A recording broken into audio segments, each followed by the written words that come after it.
사망신고서에 찍힌 그 이름을 본 순간 박진석은 손이 떨려서 서류를 제대로 넘기지도 못했는데요. 시신도 없고 근거도 없는데 누군가가 이미 죽음을 처리해버린 흔적이 너무 깔끔하게 남아 있었거든요. 박성재는 그날 이후로 연락이 끊겼어요. 박성재가 지은호와 고성희의 관계를 눈치챈 건 단순한 충격이 아니었는데요. 박성재에게 고성희는 아버지 박진석의 아내이자 박영나의 엄마라는 이름으로만 존재하던 사람이었잖아요.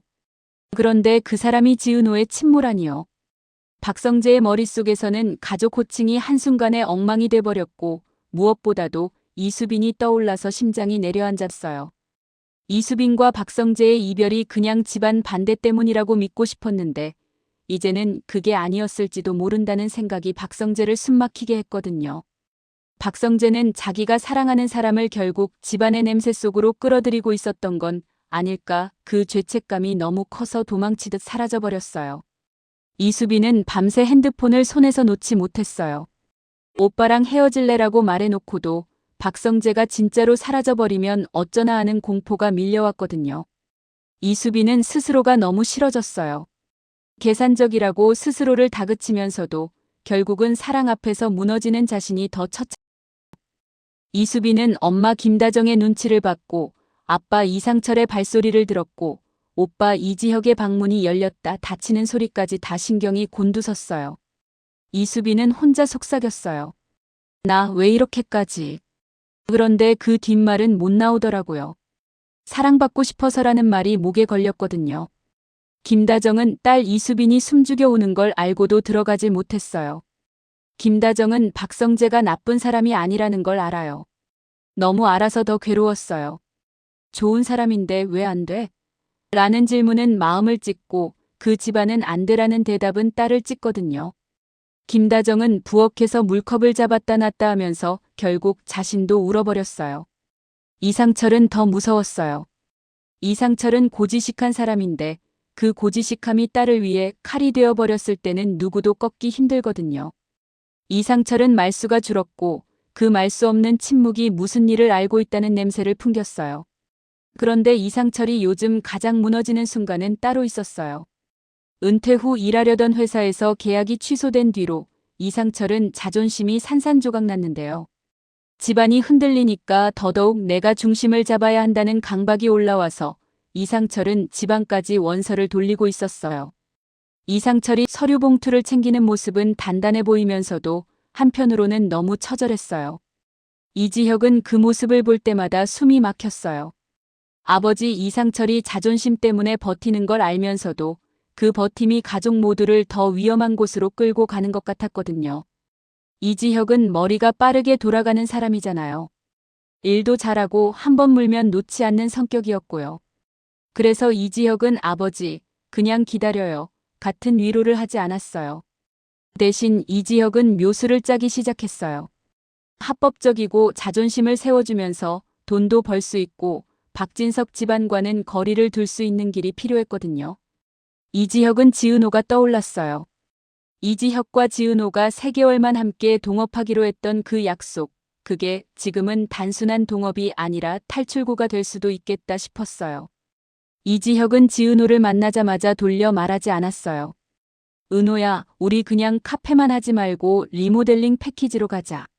아버지 아니, 우리 집이 지금 좀 위험해. 지은호는 이지혁을 보면서 입술을 꾹 깨물었어요.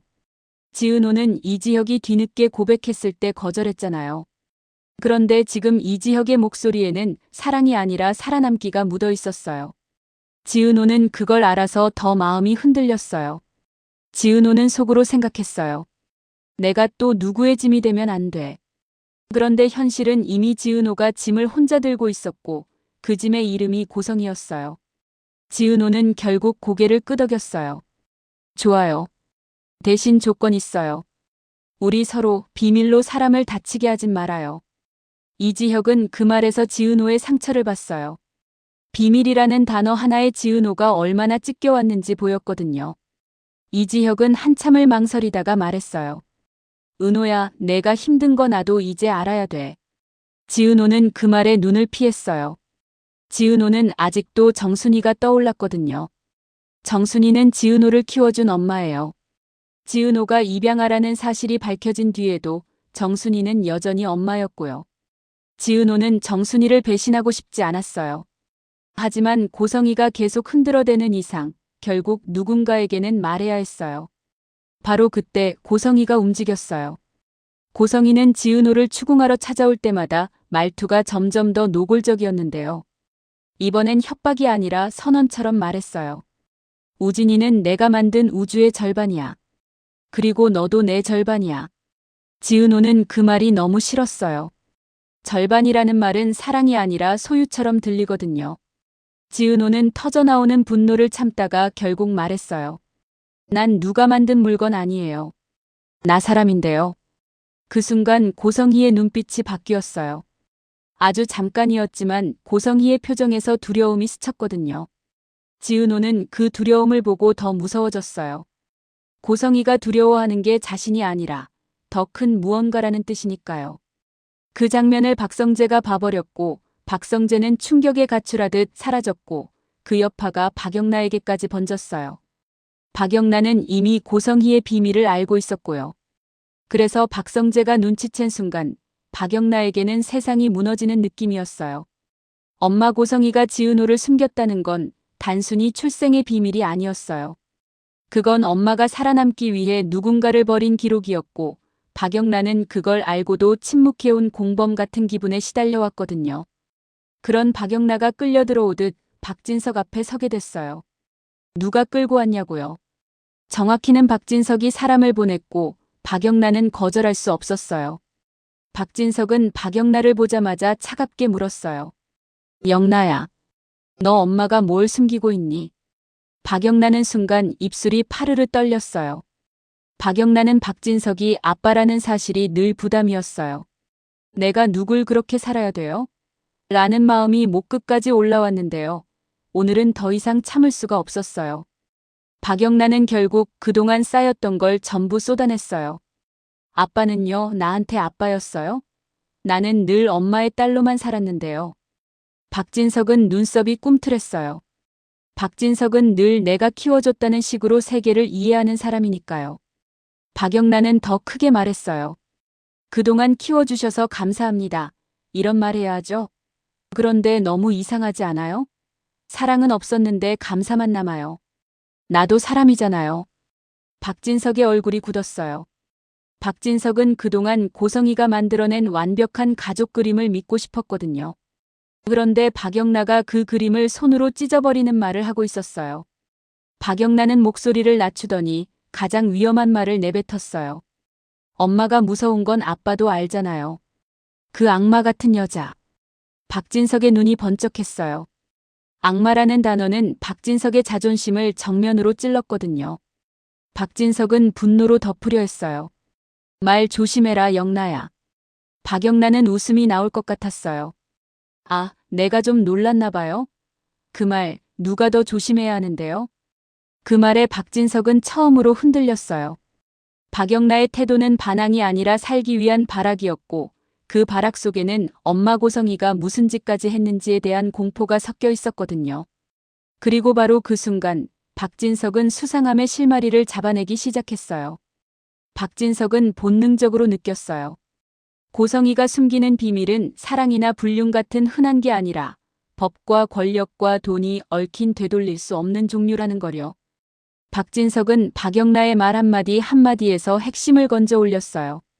사람, 무서움, 조심, 그리고 마지막에 박영란가 내뱉은 말이 결정적이었어요. 아빠, 내가 하려는 그거 있죠. 그래서 내 목이 댕강 떨어져 나가는 걸 아빠가 보고 싶어요? 박진석은 그 말에 숨이 턱 막혔어요. 그거가 뭔지 박영란가 구체적으로 말하지 않았는데도 박진석은 이상하게 감이 왔어요. 고성희가 어떤 정리를 해왔는지, 그래서 누가 사라졌는지, 그래서 누가 살아남았는지요. 박진석은 입술을 굳게 다물었어요. 이건 집안 문제 정도가 아니라 박진석 회사까지 흔들릴 수 있는 문제였거든요. 바로 그때 다른 쪽에서도 폭발이 터졌어요. 어딘가에서 누군가가 울부짖는 목소리가 들려왔는데요. 그 목소리는 절박했고 동시에 분노로 갈라져 있었어요. 어디든 한국에서 사람이면 제발 날 좀 불러주라. 그 말은 도움을 청하는 말 같으면서도 사실은 살아있다는 증거를 요구하는 말이었어요.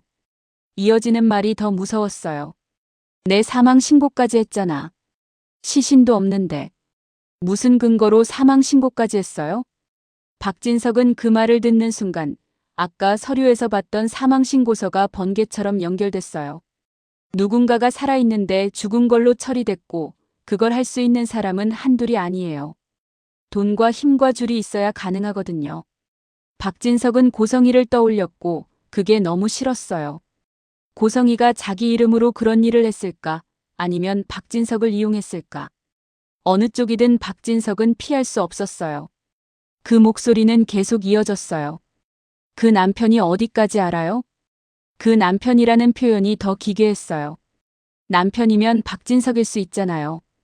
그 말은 누군가가 고성희의 남편 박진석이 진실을 알까봐 떨고 있다는 뜻이기도 했고, 동시에 박진석이 아무것도 모른 채 이용당했을 수도 있다는 뜻이기도 했어요. 박진석은 그제야 깨달았어요. 지금까지 집안이 굴러가던 방식이 이상했는데 그 이상함을 너무 오래 외면했다는 걸요. 박성재의 결혼 실패, 박성재와 이수빈의 관계를 결혼은 안 된다며 무작정 잘라내던 자신, 그리고 고성희가 이수빈을 따로 불러 협박까지 했던 것, 그 모든 게 하나의 선으로 이어질 수도 있겠구나 싶었어요. 박진석은 속으로 씹어삼켰어요. 설마 나도 모르게 그 선 위에 있었나? 박성재는 그 사이 어딘가에서 혼자 무너져 있었어요.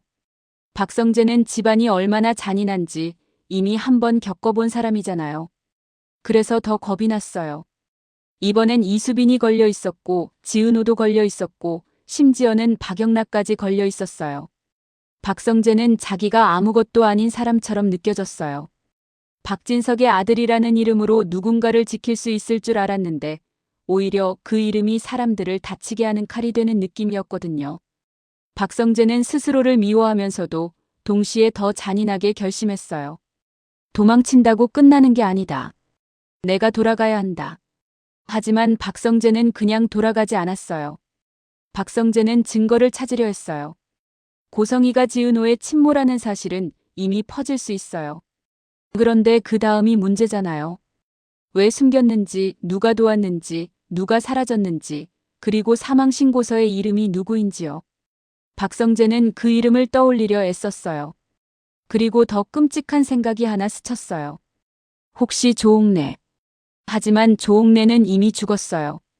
조옥래는 돌아오지 않아요. 그래서 박성재는 조옥래를 진실의 주인공으로 삼지 않으려 했어요. 다만 조옥래가 죽기 전에 무언가를 봤을 가능성은 박성재 마음속에서 점점 커졌어요. 조옥래는 김장수와 절친이었고 조옥래가 뭔가를 남겼다면 김장수 쪽에 흔적이 남아있을지도 몰랐거든요. 김장수는 그날따라 더 멍해 보였어요. 조옥래를 잃고 김장수는 하루가 하루 같지 않았는데요. 그런데 김장수는 동시에 옥래가 그냥 간 게 아니다라는 이상한 확신을 품고 있었어요. 김장수는 가족들에게 말하지 않았지만 조옥래가 생전에 중얼거렸던 한마디가 계속 귀에 맴돌았거든요. 성희를 조심해. 그 말을 떠올릴 때마다 김장수는 가슴이 덜컥 내려앉았어요. 조옥래가 죽기 전에 왜 그런 말을 했을까요?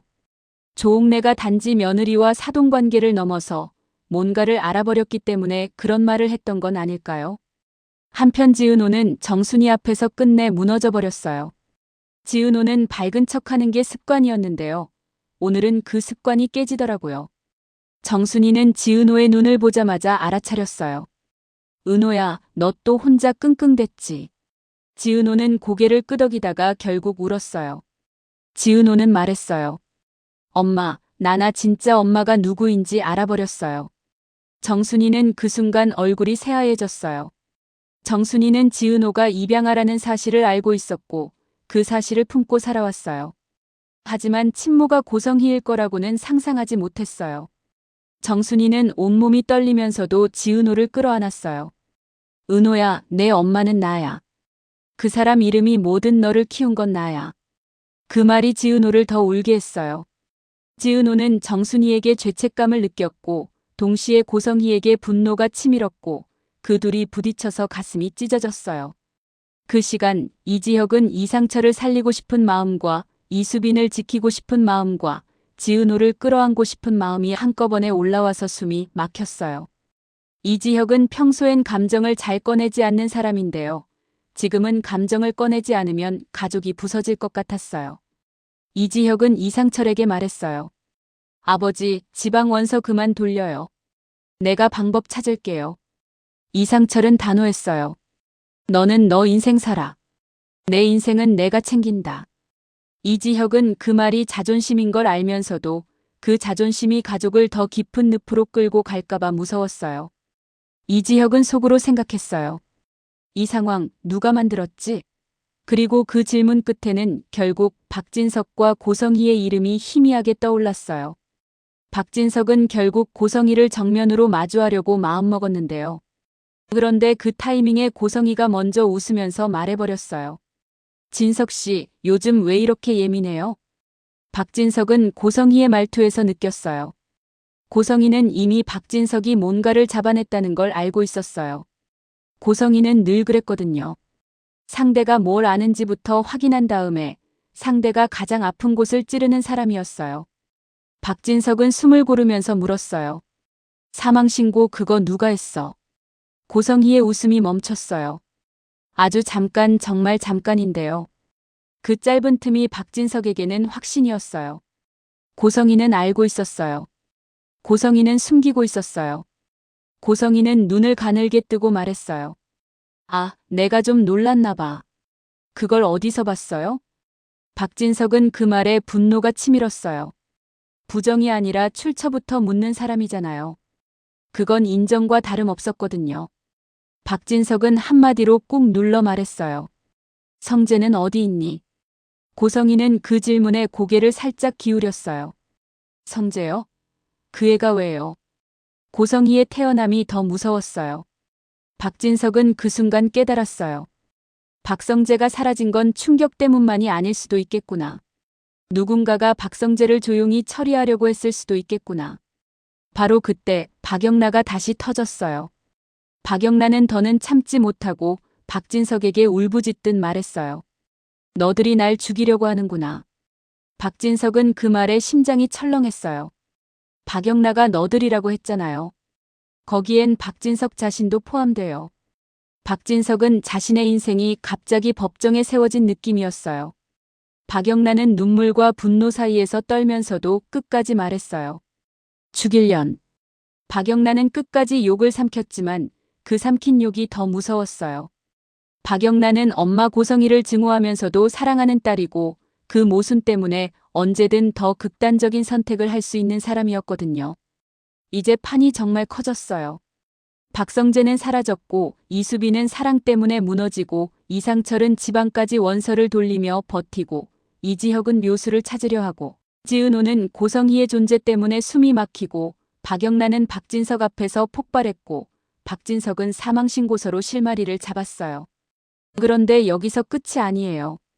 사망신고서의 주인공이 누구인지 그리고 그 남편이 어디까지 알아요? 라고 묻던 목소리의 주인이 누구인지 그게 아직 안 밝혀졌거든요. 다만 한 가지는 확실해요. 고성희는 지은호를 딸로 대하지 않아요. 고성희는 지은호를 약점으로도 방패로도 쓸 수 있는 카드로 보고 있어요. 그래서 고성희는 다음 수를 준비할 거예요. 박진석이 실마리를 잡았다면 고성희는 그 실마리를 끊거나 다른 방향으로 바꿀 거예요. 그리고 그 과정에서 가장 위험한 사람은 지금도 연락이 끊긴 박성재예요. 박성재가 돌아오면 진실이 터질 수 있고 박성재가 돌아오지 못하면 진실은 영원히 묻힐 수도 있거든요. 마지막으로 지은호가 혼잣말처럼 내뱉었던 한마디가 계속 귀에 남아요. 시신도 없는데 왜 사람을 죽였다고 해요? 그 말은 단순히 억울함이 아니라 누군가의 삶이 서류 한 장으로 지워질 수 있다는 공포였어요. 그 공포가 현실이라면요. 다음 회차에서 박진석이 잡아낸 실마리가 단순한 가족 스캔들이 아니라 정말로 누군가를 죽음으로 처리한 시스템까지 드러내는 단서가 될 수도 있는데요. 그 순간 박성재와 이수빈의 이별은 선택이 아니라 조작이었을 가능성이 커지고 이지혁이 준비하는 묘수는 돈 문제를 해결하는 정도로 끝나지 않고 지은호의 존재 자체가 누군가에게는 치명적인 폭탄이 될 수도 있어요. 그리고 가장 끔찍한 질문이 남아있죠. 그 악마 같은 여자라는 말을 듣고도 태어나려 했던 고성이는 도대체 누구의 죽음을 서류로 만들었고 박진석은 정말 아무것도 모르고 있었던 걸까요? 아니면 박진석도 모르는 척해온 걸까요?